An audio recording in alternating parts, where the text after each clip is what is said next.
Hi, my friends, and welcome back to Authentically ADHD, the podcast where we lovingly unpack our nervous systems before they unpack us first. I'm Carmen, AuDHD adult, early childhood special education teacher, writer, podcaster, and someone who has absolutely spent 45 minutes researching the quote unquote best way to start a task that would have taken 12 minutes if my brain wasn't running a hostage negotiation with itself. Today, we're talking about the right way curse. You know the one, that voice in your head that says before you start, you need the perfect method.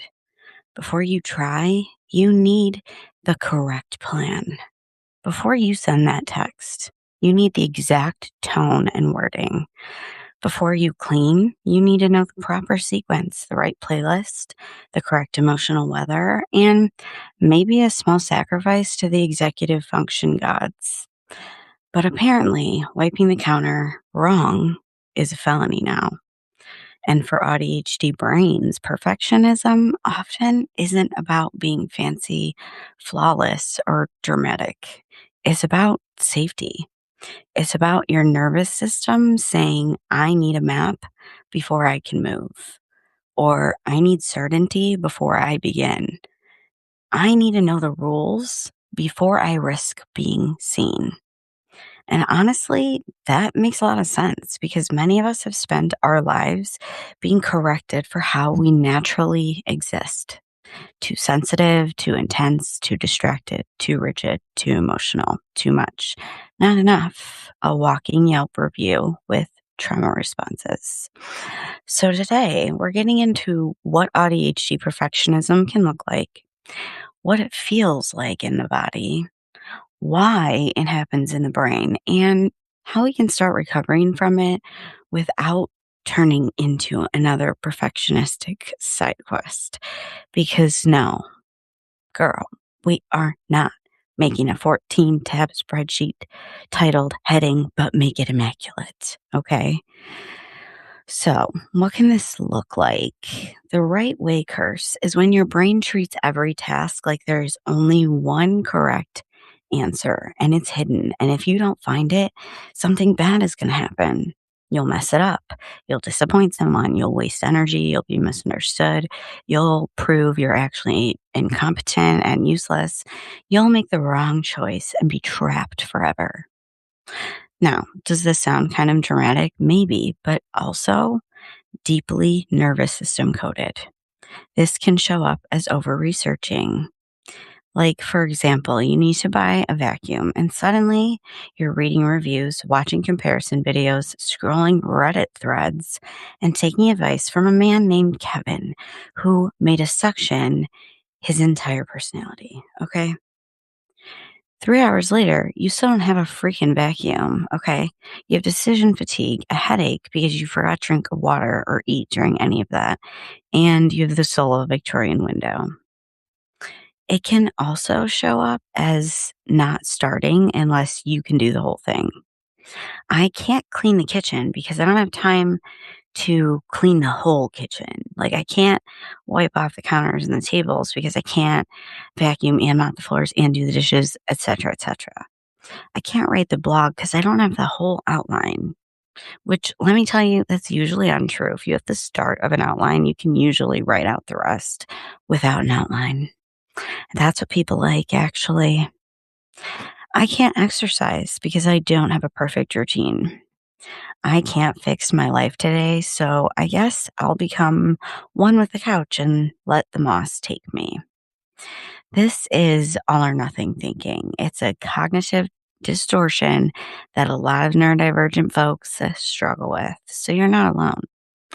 Plus, AuDHD brains are especially vulnerable to this because ADHD can make starting, sequencing, and finishing hard, while the autism is craving clarity, predictability, structure, and all those things before moving forward. So the ADHD side of your brain is screaming, hurry, hurry, we're behind. And the autistic side is like, absolutely not. We do not have enough information to move on. Then you freeze. Not because you don't care, because too many systems are online all at once. And it can also show up as needing exact instructions. Someone tells you, just clean up a little. Or maybe you tell that to a kid. A neurotypical person or a developing brain somehow understands what that means. Meanwhile, our brains, or even any kid that you can think of that may not know what just clean up a little means, your brain opens a whole entire courtroom. What does clean mean? Which area? How much time? In what order? What if I clean the wrong thing? What if I make it worse? What is a little? Seriously, if you've ever struggled with this, I am one with you. Who is measuring the little that you speak of? Do we have documentation? Vague instructions are not cute. Vague instructions are a fog.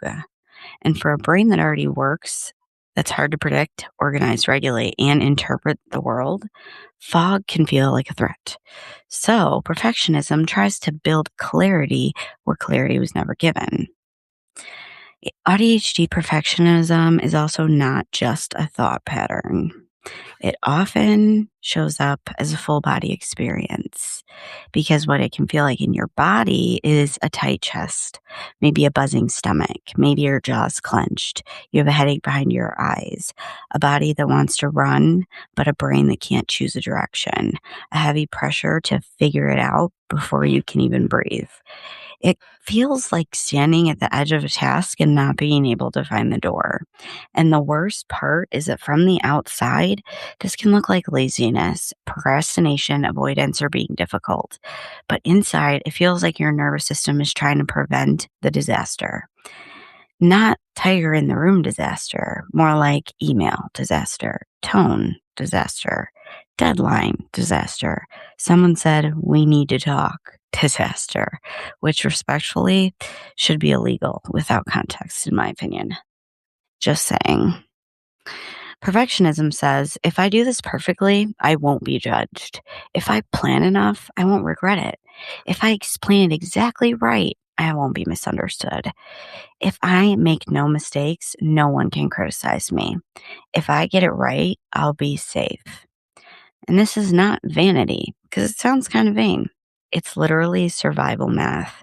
Unfortunately, survival math is often terrible at helping us live our actual lives and may protect you short term, but long term, it could steal your creativity, momentum, rest, confidence, and joy.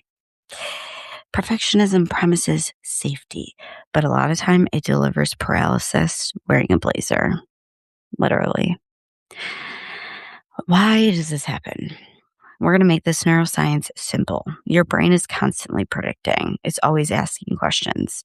What is happening? What does this mean? What should I do next? Is this safe? Have we seen this before? How much energy will this cost? For autistic brains, uncertainty can be especially expensive. Unexpected changes, unclear expectations, sensory surprises, and vague social roles can feel overwhelming because the brain is trying to create a reliable map of what is coming next. So the autistic side may love that structure. This is why you're always looking up the menu before you go to a restaurant. You're looking up reviews on what the temperature is like in the restaurant. You're looking it up on Google Maps and you're looking at the pictures of the outside so you know what it looks like, etc., etc.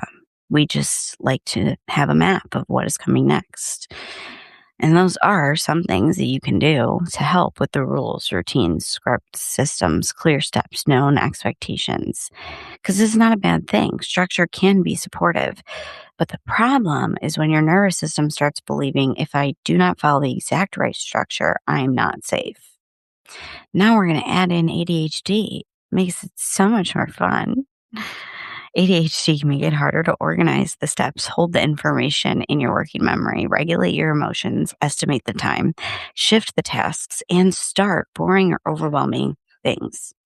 So now your brain already feels like it's juggling flaming knives in a wind tunnel. Then perfectionism walks in and says, have you considered simply doing everything flawlessly? Ma'am, read the room. For many AuDHD people, perfectionism becomes a compensation strategy. If I plan perfectly, maybe I won't forget. If I research it enough, maybe I won't choose wrong. If I rehearse this conversation so many times, maybe I won't be misunderstood. If I do everything right or correct, maybe nobody will notice how hard this is for me. That last one hit like bones, didn't it? Well, it did for me, anyways, because a lot of AuDHD perfectionism is not about the task. It's about identity protection. I'm going to say that again. A lot of AuDHD perfectionism is not about the task. It's about identity protection. We're trying not to feel stupid. We're trying not to feel lazy, careless. We're trying not to feel like a problem. We're trying not to feel like our needs are inconvenient. And after years of being corrected, rushed, misunderstood, or judged for symptoms you didn't have language for, your brain may decide that the safest version of me is the version that gets it right. That's the curse. Not because you're shallow and not because you're dramatic, but because your nervous system learned that mistakes were dangerous. And that's not right. If you ask yourself all of these questions and you really listen to what I just said, yeah, it may seem dramatic, but your nervous system literally learned that making mistakes was dangerous to do. And the cost of it is insane. Because the tricky thing is that perfectionism can look responsible. People may call you organized, thoughtful, detailed, prepared, reliable, high achieving. And sometimes you are. But underneath, perfectionism may be draining your battery like an app running in the background that you cannot delete. It can cost you time, energy, sleep, self-trust, creativity, connection, your peace. It can make every task feel like a test. It can make every mistake feel like evidence. Every draft feel like a public trial. Every choice you have to make feel like a trapdoor. It can make rest feel undeserved. It can make learning feel dangerous. And it can block the exact things that help us heal. Play, experimenting, trying, repairing, resting, asking for support, and doing the just good enough version. A nervous system cannot recover if it is constantly being graded. And an AuDHD brain cannot thrive if if the only acceptable setting is flawless, we can't thrive because we're not machines. We are not productivity goblins.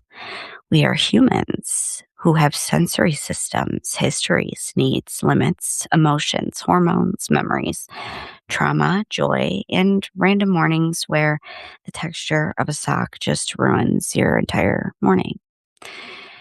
There has to be some room to heal. So let's talk about how to start recovering from perfectionism. Now, we're not going to just stop being perfectionistic after one episode of Authentically ADHD. I mean, I have a few, but that advice belongs in the trash right next to just use a planner, have you tried a to-do list, or just go to bed earlier. Because perfectionism is a nervous system habit. I worked on my perfectionism for probably a year and a half before I actually started calling myself a recovering people pleaser and perfectionistic person. Recovery is not about shaming yourself into being relaxed. That's just perfectionism wearing a wellness hat. Recovery is about teaching your brain that I can be safe enough without being perfect. Not perfectly safe, safe enough. This is where the work lives. First, name the actual fear. When you feel frozen, ask yourself, what am I afraid will happen if I do this imperfectly? Not, why am I like this? That question is just shame and guilt in a trench coat. Ask yourself, am I afraid of being judged? Am I afraid of wasting energy? Am I afraid of being misunderstood? Am I afraid of making the wrong choice? Am I afraid someone will be disappointed? Am I afraid this will prove something bad about me? Perfectionism usually has fear driving it. Find the fear, and then you can find the need. Maybe you need clarity. Maybe you need support, a smaller step, Maybe you need an exit plan, or maybe you need reassurance that you can repair the mistakes that you make. Do not argue with the fear first. Decode it. Replace right way with next safe step. The right way is too big. It creates pressure. Instead, ask, what's the next safest step? Not the best step, not the final step, not the most impressive step. The next safe step. Open the document. Write one ugly sentence. Put the dishes near the sink. Set a 5-minute timer. Ask for clarification. Put shoes on. Make a messy list. Choose one corner, one space. Drink water before becoming a haunted Victorian child. Tiny action gives the brain new information. And sometimes you cannot think your way into clarity. Sometimes you have to move your way into it. No, next, sorry about that. Next, use the messy first draft rule. Perfectionism wants the first version to be the final version. Absolutely not. The first version is supposed to be messy. The first version is a skeleton. You should have seen the first version of this podcast. It was not pretty. The first version is the emotional support trash fire. Try saying, this is the bad version. This is the practice one. This is the draft where I'm allowed to be weird. This only has to exist. For writing, create a garbage draft. For cleaning, do a garbage pass. For organizing, make a temporary pile. For communication, write a draft before sending it.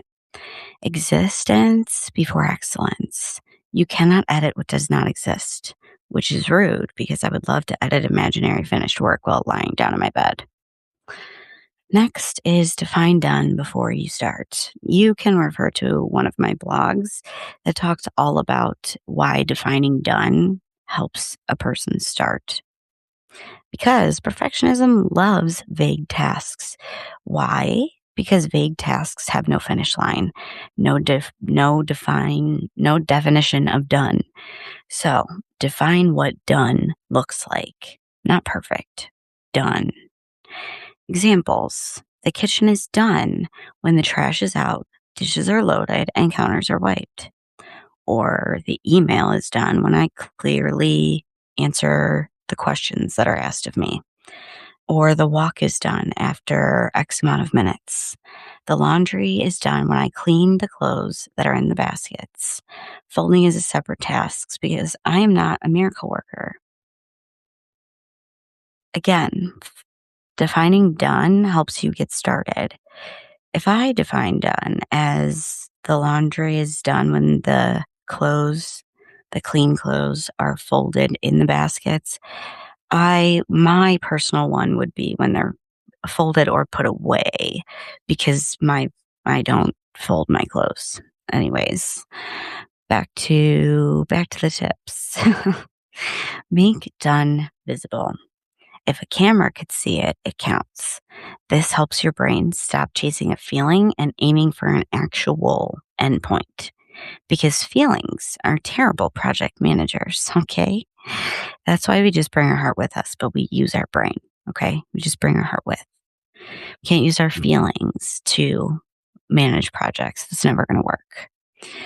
Next, practice tiny imperfections on purpose. This is where it gets spicy. And I'm telling you, this is one of the last things that I did besides gain more self-trust is that I practiced these tiny imperfections on purpose. And it was hard. So tiny reps, because recovery means giving your nervous system safe evidence that imperfection is just uncomfortable, not actually dangerous. So yeah, it's not going to be comfy, but it's not dangerous. It's not a risk to your life. We are not sprinting into emotional traffic. So send a text after one reread, just one.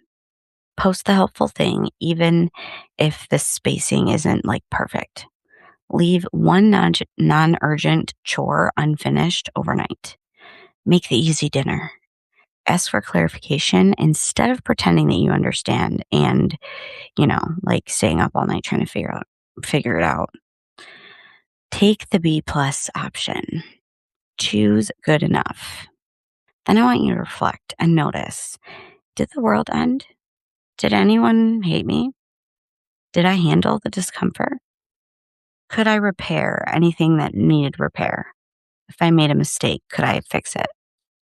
This is how the brain updates, not through one magical breakthrough, through repeated proof that you're safe. Use systems as supports and not scorecards. AuDHD brains often need external supports, so like checklists, timers, templates, scripts, body doubling, visual cues, landing strips, alarms, decision menus. And these are not like moral failures. These are ramps that help our brain, just like a ramp helps a person in a wheelchair. But perfectionism can turn our supports into another place that we fail because our disability is invisible. Suddenly, the planner has to be beautiful, the routine has to be exact, the Notion dashboard becomes a full-time job, and now you need a dashboard for the dashboard. No, thank you. We are building a productivity cult in this house. A good system reduces friction. A bad system creates shame. The best system is the one that you can use when your brain is mushy soup. If this episode hit a nerve, hear me clearly. You're not broken because you crave the right way. You're not dramatic because uncertainty feels heavy. You're not dramatic or lazy because you freeze at things. You are not immature because vague tasks make your brain short circuit. You and your brain have been trying to protect you. Maybe perfectionism helped you survive school. Maybe it helped you mask, helped you avoid criticism. Maybe it helped you become competent in a world that kept misunderstanding your needs. Maybe it helped you pass as fine. But survival strategies can become cages. And at some point, the thing that protected you starts preventing you from living. So we do not have to hate the perfectionistic part of us. We can thank it, very HR voice, like, thank you for your service. Unfortunately, your current position as director of controlling every single detail of my life is being eliminated. But perfectionism does not need to disappear overnight. It just needs a new job. Instead of preventing all mistakes, maybe it helps you clarify all your priorities. Instead of making sure everyone approves of you, maybe it helps you act in alignment with your values. Instead of chasing the quote unquote perfect way, maybe it helps you find the next honest step. Maybe the goal is not to become fearless. The goal is to become flexible. The goal is not to stop caring. The goal is to stop bleeding your entire nervous system into things that do not deserve that much of you. You're allowed to do things messy. You're allowed to learn out loud. You're allowed to start before you feel ready. And you're allowed to be clear instead of perfect. You're allowed to be a person, not a performance. So the next time your brain asks, but why? But what is, the right way, or how do I need to exactly do this? Try answering the right way is the way that gets me moving without abandoning myself. Thank you so much for listening to this episode of Authentically ADHD. If you resonated with this episode or you have a friend who might, do me a favor and share it with your friends on your socials. Just be sure to tag me at Authentically ADHD _podcast so I can give you a huge virtual hug for helping our community grow. And next episode, we're going from perfectionism to prescriptions. Because if today was about trying to get everything exactly right, next time we're talking medication, where the dosage is real, the stigma is loud, and the side effects have entered the chat. Until then, remember, perfectionism wants you to be polished, but healing wants you in progress. And next week, we're not chasing perfect. We're talking prescriptions. Stay authentic, and we will talk soon.